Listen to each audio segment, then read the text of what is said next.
Tropical cyclones का season आने वाला है एंड ट्रॉपिकल साइक्लोन्स के विद रिस्पेक्ट आप सबने एक स्टेटमेंट सुनी होगी that the first tropical cyclone of our monsoonal season comes in the Bay of Bengal. क्या आपको इस स्टेटमेंट के पीछे का लॉजिक पता है? आपने सिर्फ ये सुना होगा that the Bay of Bengal is warm, but क्या बे ऑफ बंगाल हमेशा ही वार्मर होता है then the Arabian Sea? Let's understand what all series of acts takes place at this time and फिर लॉजिकली समझते हैं कि प्रोबेबिलिटी हाई हो सकती है बे ऑफ बंगाल में पहला ट्रॉपिकल साइक्लोन आने की, गारंटी नहीं है, but what are the logics behind that, आराम से इस चीज को समझते हैं।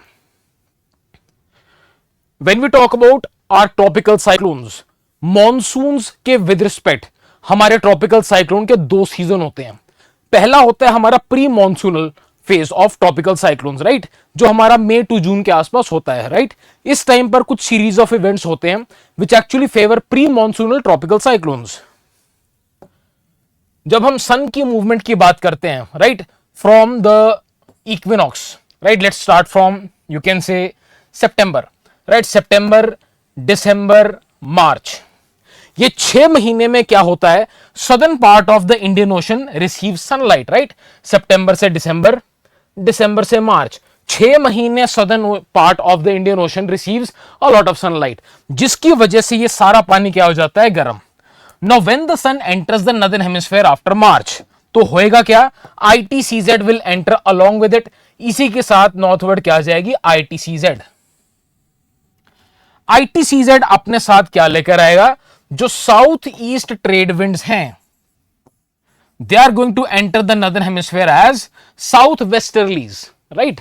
एंड इसी के साथ क्या होता है कि जितना ये वार्म सरफेस वाटर होता है, जो 6 महीने southern part of Indian ocean ने धूप सेकी है, हीट अब्सॉर्ब करी है, all that warm water will now start entering the northern hemisphere. South east trade winds अपने साथ सरफेस वार्म वाटर को पुश करेंगी, that water will start entering the northern hemisphere. अब साथ ही में क्या होएगा, इस टाइम पर नॉर्मली पोलर जेट स्ट्रीम अभी नॉर्थवर्ड माइग्रेट नहीं होती, right, it takes some time. सन आएगा नॉर्दर्न हेमिस्फीयर में, लैंड मास हीट होएगा, एयर मासेस में चेंज आएगा, जब एयर मासेस में चेंज आएगा तब पोलर जेट स्ट्रीम मियांडर करेगी नॉर्थवर्ड्स। जब तक पोलर जेट स्ट्रीम शिफ्ट नहीं करेगी, सब ट्रॉपिकल जेट स्ट्रीम शिफ्ट नहीं कर सकती। तो इस टाइम पीरियड पे क्या चीज होती है, जो सब ट्रॉपिकल हाई प्रेशर बेल्ट है उसका एक पार्ट अरेबियन सी के नॉर्दर्न पार्ट पर प्रेजेंट होता है, जिसकी वजह से अरेबियन सी के ऊपर सरफेस पे एक बड़ा पावरफुल एंटी साइक्लोन बना होता है। एंटी साइक्लोन मतलब एक हाई प्रेशर सिस्टम। तो इस टाइम पर अरेबियन सी के ऊपर ऑलरेडी एक बड़ा powerful divergent wind system present होता है। यह लॉजिक हमने कलाकडल के वीडियो में भी समझा था, राइट। यहां पर हो क्या रहा है, surface winds are being pushed southwards and eastwards in the Arabian Sea. क्यों? क्योंकि सब ट्रॉपिकल हाई प्रेशर बेल्ट का एक पार्ट अरेबियन सी पे इस टाइम पे होता है। I am talking about March to May, right. अब इस टाइम पर होएगा क्या, surface water is being pushed either towards the coast, ये डाइवर्जेंट विंड सिस्टम बना सरफेस पे, सब ट्रॉपिकल हाई प्रेशर बेल्ट के नीचे सिंकिंग एयर सिस्टम है, ये पानी वेस्ट कोस्ट की तरफ हिट होएगा, पानी भी साउथवर्ड जाएगा, हवा भी ऐसे शिफ्ट हो रही है outwards. So basically surface wind and surface water ये दोनों अरेबियन सी वाले पार्ट में ईस्टवर्ड एंड साउथवर्ड मूव कर रहे हैं। तो नेट मूवमेंट क्या हो जाती है, effectively towards the south, effectively बोल सकते हो साउथ वेस्ट तक जाएगा। तो ये दो अपोजिंग फोर्सेस बन जाती हैं, अरेबियन सी का पानी और जो southern part of Indian ocean का पानी है, they basically merge over here, they interact with each other, जिसकी वजह से बड़ी पावरफुल वेव्स बनती हैं। उनको हमने कलाकडल के फिनोमेना के साथ एसोसिएट किया था along the coast of Kerala. But इसका ट्रॉपिकल साइक्लोन से क्या लिंक है, the southward moving air and water, ये जो साउथ में एयर और वाटर मूव कर रहा है, it prevents this warm water from entering the Arabian Sea, जिसकी वजह से most of the warm waters of the southern Indian Ocean find it easier to enter the Bay of Bengal. Sun अब northern hemisphere में है, direct heating of these water bodies will take place. Arabian Sea और Bay of Bengal की heating directly अब शुरू भी होएगी। But जो ये सदर्न इंडियन ओशन का वार्म वाटर था, वो मेनली कहां पर इन्वेड कर पाता है, बे ऑफ बंगाल, जिसकी वजह से नॉर्मली बे ऑफ बंगाल का प्री मॉनसूनल सीजन के टाइम पर टेम्परेचर वार्म होने के चांसेस ज्यादा हैं, and which is why it may give birth to the first tropical cyclone of our pre-monsoonal season. ये एक जनरल स्टेटमेंट है. जनरल स्टेटमेंट क्या है? Bay of Bengal is warmer than the Arabian Sea, therefore first tropical cyclone is formed in the Bay of Bengal. Right, ये बड़ी general statement है क्योंकि ऐसा नॉर्मली होना चाहिए. राइट, बट ये it is not the only deciding factor. यहां पे मेन डिसाइडिंग फैक्टर क्या है? क्या सब ट्रॉपिकल जेट स्ट्रीम यहां पर प्रेजेंट है या नहीं है.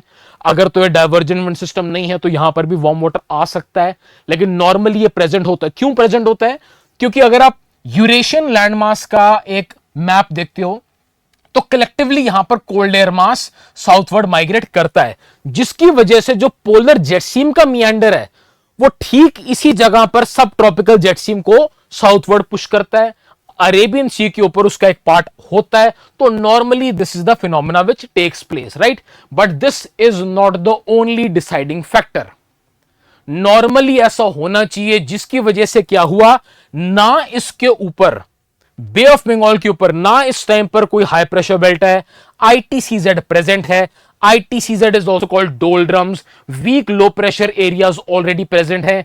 Deep warm waters are already present. Equator से 5 डिग्री नॉर्थ है. So basically it is fulfilling all the basic conditions to trigger a powerful tropical cyclone, right? लेकिन इसके अलावा कई और फैक्टर्स मायने रखते हैं.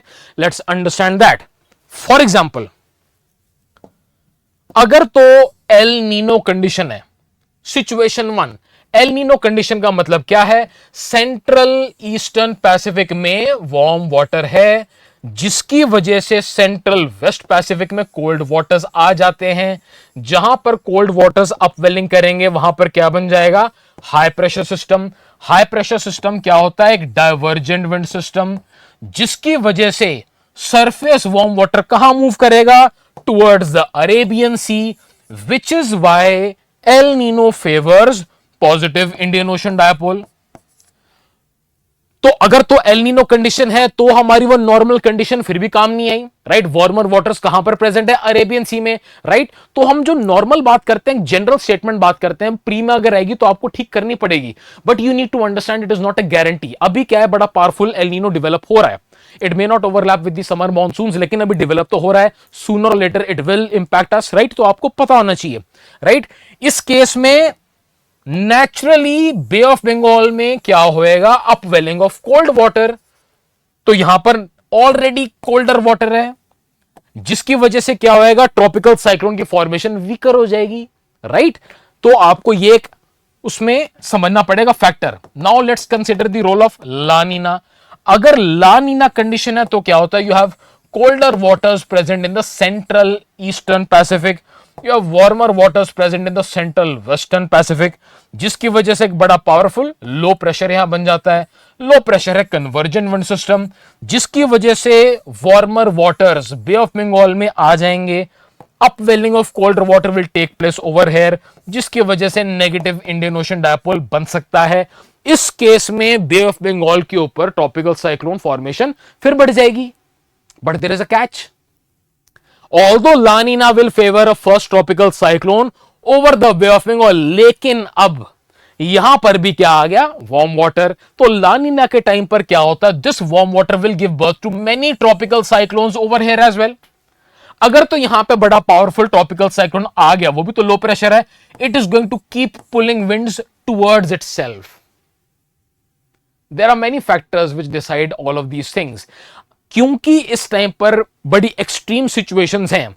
अगर आप इस टाइम पर सिचुएशन देखो, it is not only the Bay of Bengal which is warm, but अभी क्या है? बड़ा powerful positive Indian Ocean dipole बनने के चांसेस दिख रहे हैं. वाई? क्योंकि एक बड़ा पावरफुल एल नीनो डेफिनेटली बन रहा है अभी.